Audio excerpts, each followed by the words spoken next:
에스겔서 37장 11절에서 13절까지 말씀입니다.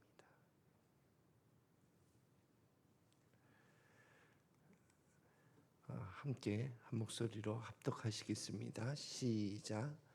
또 내게 이르시되 인자야, 이 뼈들은 이스라엘 온 족속이라.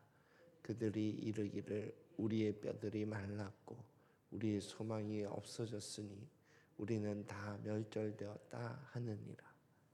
그러므로 너는 대언하여 그들에게 이르기를 주 여호와께서 이같이 말씀하시기를 내 백성들아, 내가 너희 무덤을 열고 너희로 거기서 나오게 하고 이스라엘 땅으로 들어가게 하리라.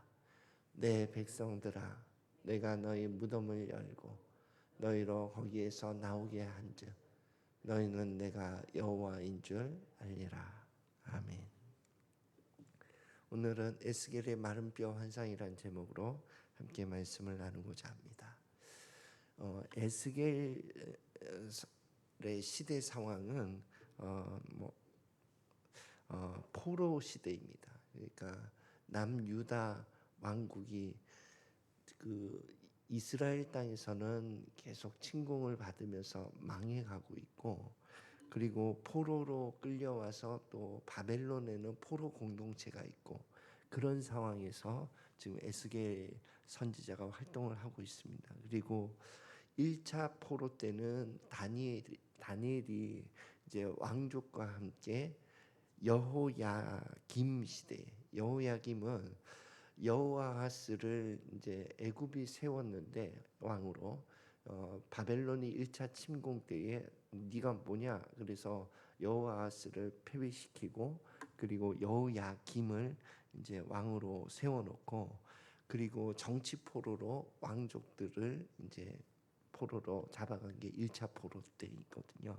그래서 그때 잡혀간 사람들이 다니엘과 세 친구 이렇게 되는 것이고, 두 번째 2차 포로 때는 이제 여호야긴 왕이 처음에는 바벨론 쪽에 친바벨론 정책을 펴다가 다시 애굽 쪽으로 마음을 돌이켜요.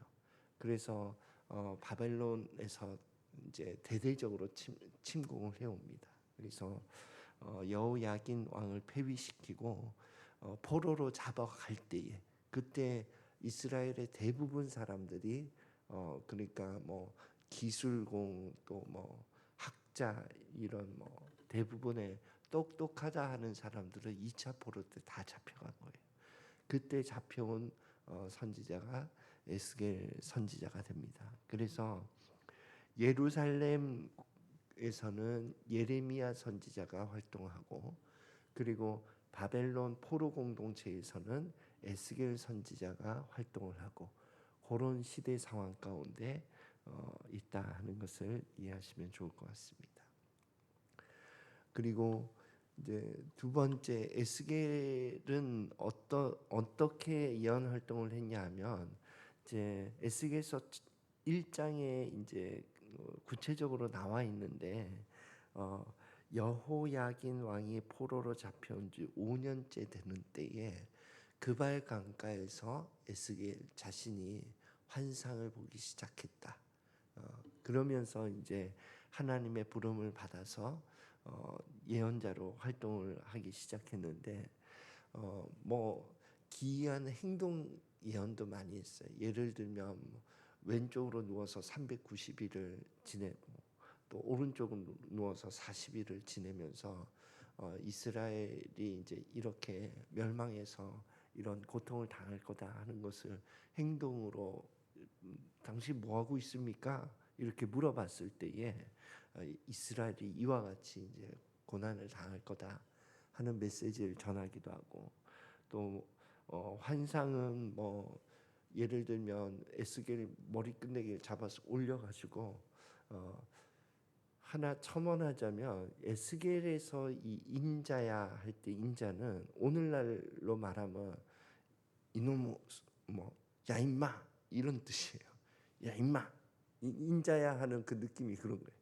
야 임마 이렇게 이런 느낌이고, 다니엘서에서 인자는요 그러니까 예수님을 생각하시면 돼요.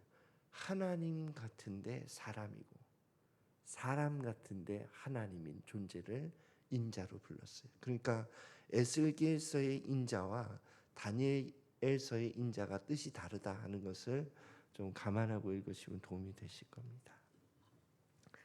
그리고 에스겔 활동의 마지막 부분은 예루살렘이 완전히 멸망하기 전까지, 그러니까 시드기야 왕이 이제 눈이 뽑히고 포로로 끌려오는 그러한 3차 침공이 있기 전까지 에스겔은 멸망한다, 너 이스라엘은 멸망한다, 이 메시지를 계속 던졌고, 그리고 이제 완전히 멸망한 이후에는 에스겔이 하나님께서 회복시키신다.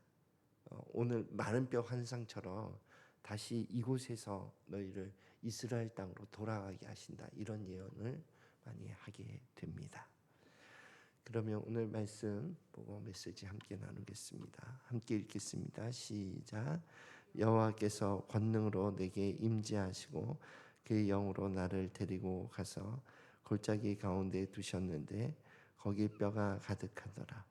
나를 그 뼈 사방으로 지나가게 하시기로 본즉 그 골짜기 지면에 뼈가 심이 많고 아주 말랐더라. 아멘.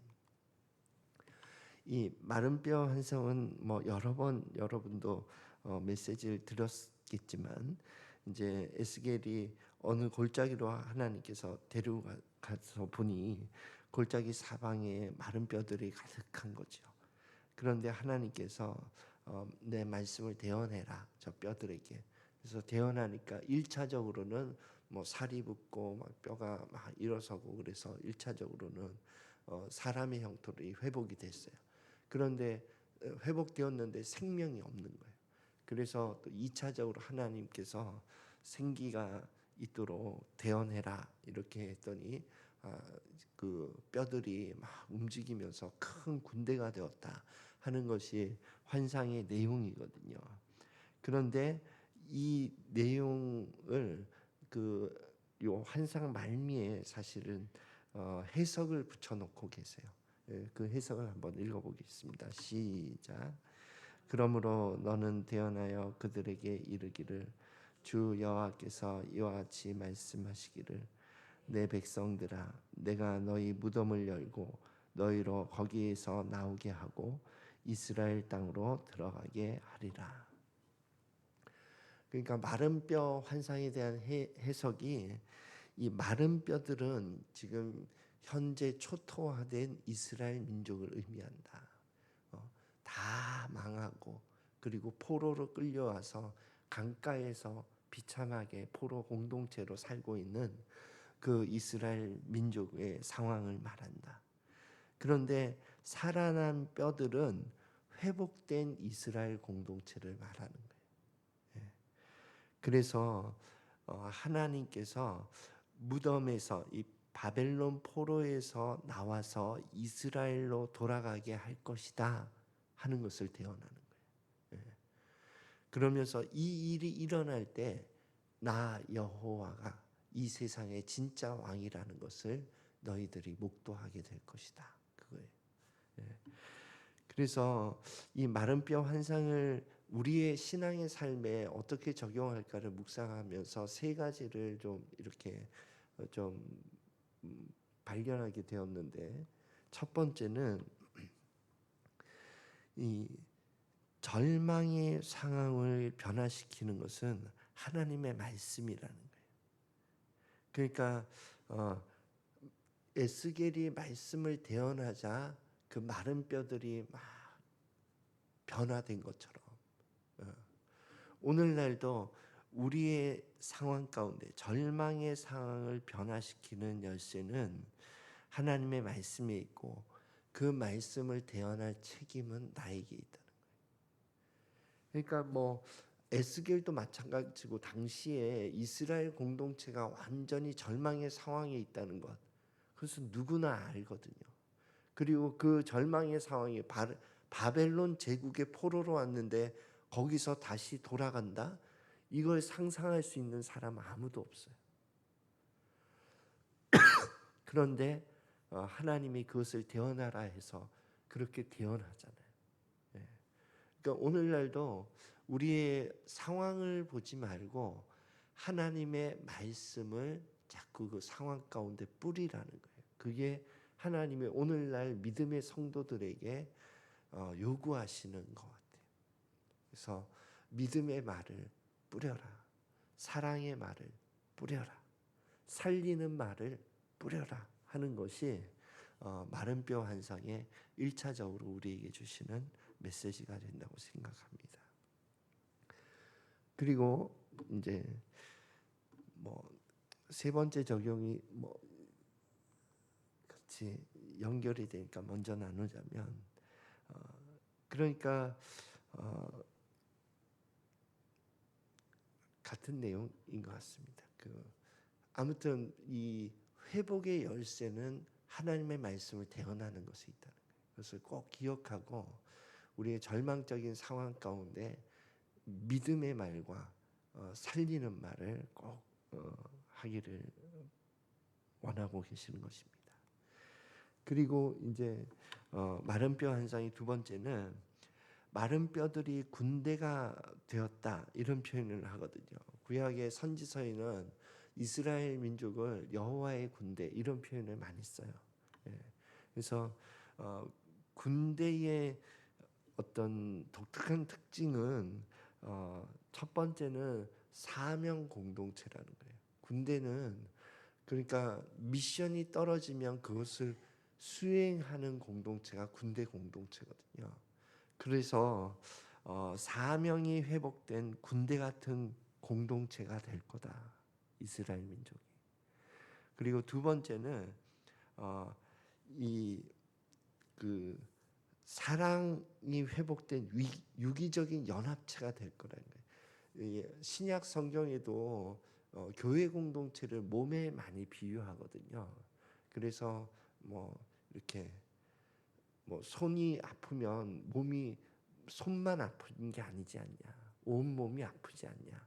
그와 같이 이 이스라엘 공동체가 유기적으로 연합된 사랑의 공동체로 회복될 거다 하는 것을 마른 뼈 환상에서 메시지로 던지고 있는 것이거든요. 그것은 오늘날 우리 교회 공동체에게도 동일하게 적용되는 것입니다. 오늘 말씀을 정리하자면 하나님께서 절망적인 그 이스라엘 공동체 가운데에 두 가지 마른 뼈 환상을 통해서 두 가지 메시지를 던지고 계신데 첫 번째는 아무리 절망적인 상황이라도 하나님 말씀을 대언해라 하는 메시지와 함께 두 번째는 그 대언한 메시지를 통해서 어떻게 회복될 것인가, 사명이 회복되고 사랑이 회복될 것이다 하는 것을 메시지로 주고 계시는 것입니다. 이와 같은 메시지가 저의 삶과 우리 공동체의 삶 가운데 이루어지기를 예수 그리스도 이름으로 축원드립니다. 기도하겠습니다.